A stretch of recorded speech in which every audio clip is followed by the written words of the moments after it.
Hello दोस्तों, welcome back to our channel. मैं हूं आपका दोस्त मोहन रावत। तो दोस्तों, आपके लिए आज एक और इंटरेस्टिंग वीडियो लेके आया हूं।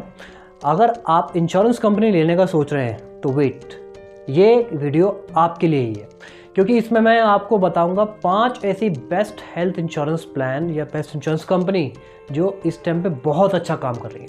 अकॉर्डिंग टू मैं अपना हॉस्पिटल बताऊँ आपको, बहुत अच्छा इंश्योरेंस ये काम कर रही है। पेशेंट भी बहुत आ रहे हैं और बहुत अच्छा वो मतलब आपको रिजल्ट दे रही है। तो मैं उसी के बिहाफ पे आपको ये सारी चीज़ें बताऊंगा। उसमें मैं आपको जो इंश्योरेंस कंपनी है उसमें 5 कैटेगरी हमने इसमें डिसाइड करी है, जिसके बिहाफ पे हम ये कंक्लूजन निकालेंगे कि इस टाइम पे कौन सी इंश्योरेंस कंपनी है जो अच्छी है, आपको लेनी चाहिए। तो चलिए इस वीडियो को स्टार्ट करते हैं। दोस्तों, अगर मैं आपको बताऊं तो 5 जो बेस्ट इंश्योरेंस कंपनी है जो इस टाइम पे बहुत अच्छा काम कर रही है, उसमें सबसे पहले आता है स्टार हेल्थ इंश्योरेंस। उसके बाद आपका आता है केयर इंश्योरेंस। नेक्स्ट है आपका HDFC general insurance company. Next है आपका इफ्को टोक्यो एंड लास्ट में है आपका मैक्स बुपा, जो अब रिसेंटली नीवा बुपा हो गया। तो दोस्तों, इस इंश्योरेंस कंपनी के 5 ऐसे पॉइंट्स हैं जिसको हम कैटेगराइज करेंगे और आपको बताएंगे कि इसमें कौन सा इंश्योरेंस बेस्ट है लेने के लिए। तो उसमें दोस्तों सबसे पहले आपका आता है क्लेम सेटलमेंट रेशियो। देखिए, क्लेम सेटलमेंट रेशियो क्या होता है दोस्तों कि इंश्योरेंस कंपनी को IRDA के द्वारा एक गाइड किया जाता है या उनको एक इंस्ट्रक्शन दिया जाता है कि आपका जो है क्लेम सेटलमेंट रेशियो वो 50% से लेके 90% के बीच में आपका होना चाहिए। जिस भी कंपनी का ये क्लेम सेटलमेंट रेशियो होता है वो बहुत अच्छी कैटेगरी के अंदर आती है।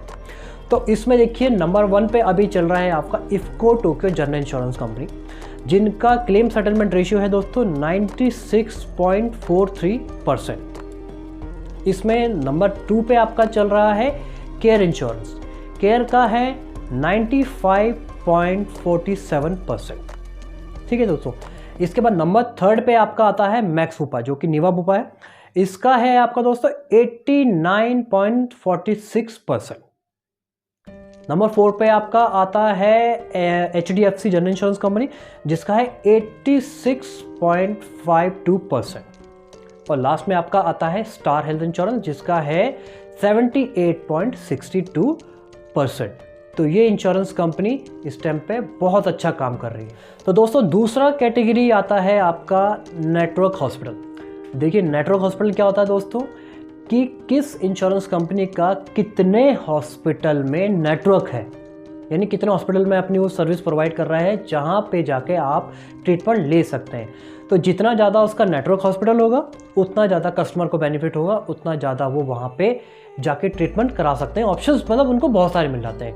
तो दोस्तों, इसमें नंबर 1 पे है आपका HDFC जनरल इंश्योरेंस कंपनी, जिनके हैं 9414 यानी 9414 हॉस्पिटल के अंदर उनका नेटवर्क है, जहां पे जाके आप ट्रीटमेंट ले सकते हैं। इसमें दोस्तों नंबर 2 पे आपका आता है स्टार इंश्योरेंस। स्टार का है दोस्तों 9279 यानी 9279 हॉस्पिटल में उनका नेटवर्क है, जहां पे आप जाके ट्रीटमेंट ले सकते हैं दोस्तों। नंबर 3 पे आपका आता है दोस्तों मैक्स बुपा, यानी नीवा बुपा, जो भी रिसेंटली हो गया है। इसका है 5270 हॉस्पिटल्स में नेटवर्क, यानी 5270 हॉस्पिटल्स में नेटवर्क है, जहां पे आप ट्रीटमेंट ले सकते हैं। नंबर 4 पे आपका आता है दोस्तों केयर इंश्योरेंस। केयर इंश्योरेंस का है दोस्तों 2500 यानी 2500 हॉस्पिटल्स में आप जाके ट्रीटमेंट ले सकते हैं। और लास्ट में नंबर 5 पे आपका आता है IFFCO Tokyo general insurance company, जिसके नेटवर्क हॉस्पिटल है दोस्तों 1416 यानी 1416 हॉस्पिटल्स में आप ट्रीटमेंट ले सकते हैं। तो दोस्तों, 3rd कैटेगरी आपकी आती है सम इंश्योर्ड। तो जैसे हमने आपको पिछली वीडियो में आपको बताया है कि आपकी सम इंश्योर्ड बेस पे ही आपका रूम आपका एप्लीकेबल होता है, फिर आपको हॉस्पिटल में उसी के अकॉर्डिंगली रूम दिया जाता है। तो सम इंश्योर्ड जो कि इस टाइम पे इंश्योरेंस कंपनी का है, जो कैटेगराइज कर रखे हैं, जिसके बिहाफ पे बहुत अच्छा जो है आपको सम इंश्योर्ड कवर होता है। तो उसमें है स्टार हेल्थ इंश्योरेंस, जिसका है 5 लाख से 1 करोड़ तक का जिसका आप प्लान ले सकते हैं। नंबर 2 पे भी सेम आपका है आपका HDFC जनरल इंश्योरेंस कंपनी, जिसका है 5 लाख से 1 करोड़ तक का। और नंबर 3 पे है आपका IFFCO Tokyo general insurance company, जिसका है 5 लाख से 1 करोड़ तक का। नंबर 4 पे है आपका दोस्तों मैक्स बुपा, जिसका है 3 लाख से 1 करोड़ तक का आप सम इंश्योर्ड ले सकते हैं। और नंबर 5 पे लास्ट में आपका आता है केयर इंश्योरेंस, जिसका है 3 लाख से 75 लाख तक का आप सम इंश्योर्ड ले सकते हैं। तो इसके यहाँ पे हम कैटेगराइज कर सकते हैं कि कौन सी इंश्योरेंस कंपनी है। तो मेरे हिसाब से 3 इंश्योरेंस कंपनी जो सेम है, स्टार, HDFC और आपका इफको टोक्यो, जिनका 5 लाख से 1 करोड़ तक का सम इंश्योर्ड कवर होता है। तो दोस्तों नंबर 4 कैटेगरी आती है आपकी रूम अलॉटमेंट या रूम कैटेगरी। देखिए रूम कैटेगरी क्या होती है, आपको हमने पिछली वीडियो में बताया कि आपके सम इंश्योर्ड के बेस पे ही आपको रूम अलॉट किए थे। तो रूम अलॉटमेंट वही होता है कि आपके जितने की आप पॉलिसी लेंगे उतना आपको रूम होगा। बट कुछ इंश्योरेंस कंपनी में दोस्तों ऐसा होता है कि आपको आपके पॉलिसी के बेस पे आपका एक रूम फिक्स कर दिया जाता है कि आप किसी हॉस्पिटल में सिंगल रूम ले सकते हैं या आप ट्विन ले सकते हैं या जनरल ले सकते हैं। वो रूम कैटेगरी फाइनलाइज होती है, उसका कोई अमाउंट उन्होंने फिक्स नहीं कर रखा था, बस एक रूम अलॉट किया। आपने किसी हॉस्पिटल में सिंगल रूम लिया है तो आप सिंगल आपका कवर होगा, उसका रूम के चार्जेस को वो कवर नहीं करता कि कितना इतना होगा, वो कैटेगराइज नहीं करता है। वो पॉलिसी फिक्स कर देते हैं कि आप सिंगल ले सकते हैं चाहे वो हॉस्पिटल में कितने का भी हो, ठीक है। तो उसमें दोस्तों आती है आपका स्टार और इफको टोक्यो, केयर और आपका मैक्सोपार। ये इंश्योरेंस कंपनी है जिसमें आपका सिंगल रूम का जो है वो फिक्स कर देते हैं। अगर आप 3 लाख से 1 करोड़ तक के आप इंश्योरेंस लेते हैं तो उसमें आपका सिंगल रूम फिक्स है कि आप सिंगल रूम ले सकते हैं, उसकी कोई रूम लिमिट नहीं है।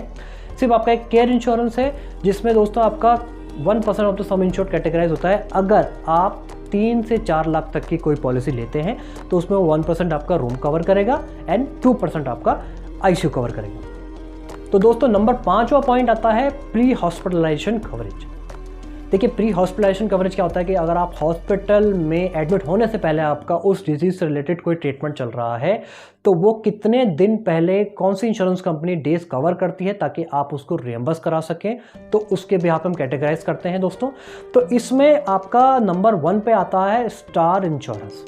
स्टार इंश्योरेंस का प्री हॉस्पिटलाइजेशन जो कैपिंग है वो है 60 डेज, यानी आप हॉस्पिटल में एडमिट होने से 60 दिन पहले की भी जो ट्रीटमेंट आप OPD बेस पे करवाते हैं वो आप क्लेम कर सकते हैं।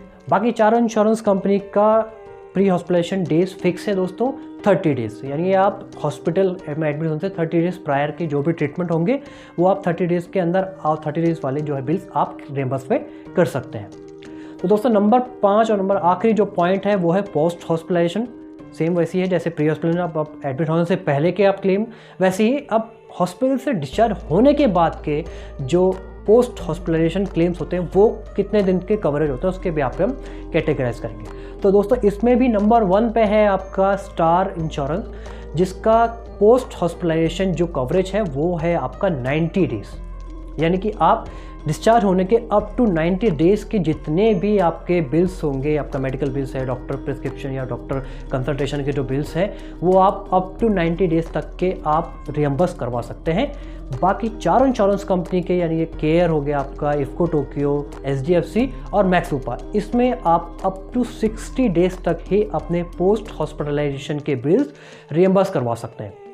तो दोस्तों ये थे 5-6 पॉइंट जिसके बिहाफ पे आप ये कैटेगराइज कर सकते हैं कि कौन सी इंश्योरेंस कंपनी आपके लिए बेस्ट है, जो कि क्योंकि बेसिकली देखिए हम अपने हॉस्पिटल में देखते हैं कि यही जो 4-5 पॉइंट्स होते हैं जो काम में आते हैं ज़्यादातर मोस्टली, जिसके बिहाफ पे हम कंपेयर कर सकते हैं कि इंश्योरेंस अच्छी है, हम या कोई हमसे पूछता है तो हम उसको सजेस्ट भी करते हैं। तो आप अपने हिसाब से देख सकते हैं कि कौन सी इंश्योरेंस कंपनी को आप बेस्ट लेते हैं किस सर्विस वाइज के अकॉर्डिंगली। और दोस्तों एक लास्ट में आपको एक और बेसिक और इन्फॉर्मेशन आपको मैं देना चाहूँगा कि देखिए कुछ insurance company non payable items भी कवर करती है। जैसे हमने आपको पिछली वीडियो में बताया कि नॉन पेबल्स कोई इंश्योरेंस कंपनी कवर नहीं करती, बट अब काफ़ी इंश्योरेंस कंपनीज ने क्या हुआ है कि नॉन पेबल आइटम्स को भी कवर करना स्टार्ट कर दिया है। उसके लिए क्या करते हैं कि वो प्रीमियम में थोड़ा चार्जेस एक्स्ट्रा ले लेते हैं उसके लिए, और वो एक पॉलिसी हो जाती है प्रोटेक्टर राइडर पॉलिसी, जिसके अंदर क्या होता है कि आपके सारे नॉन पेबल आइटम्स जो हैं वो कवर करते हैं। तो दोस्तों जब भी आप इंश्योरेंस कंपनी लें तो एजेंट से ये चीज़ पूछें कि आपकी पॉलिसी अगर आपको नॉन पेबल कवरेज वाली लेनी है तो वो कितने की होगी, क्या होगी, वो आप उससे कवर कर सकते हैं और आप वो पॉलिसी भी ले सकते हैं थोड़ा प्रीमियम एक्स्ट्रा देके। तो दोस्तों आज की वीडियो आई होप आपके लिए बहुत इन्फॉर्मेशन रही होगी। अगर आप इंश्योरेंस कंपनी लेने का सोच रहे हैं तो ज़रूर आप इस डेटा को देखिएगा, इस वीडियो को ज़रूर अच्छे से सारा एनालाइज करने के बाद ही इंश्योरेंस कंपनी आप सेलेक्ट कीजिएगा ताकि वो आपके फ्यूचर में काम आ सके। तो दोस्तों ठीक है, मिलते हैं आपको हम अगली इन्फॉर्मेटिव वीडियो के साथ, तब तक के लिए नमस्कार।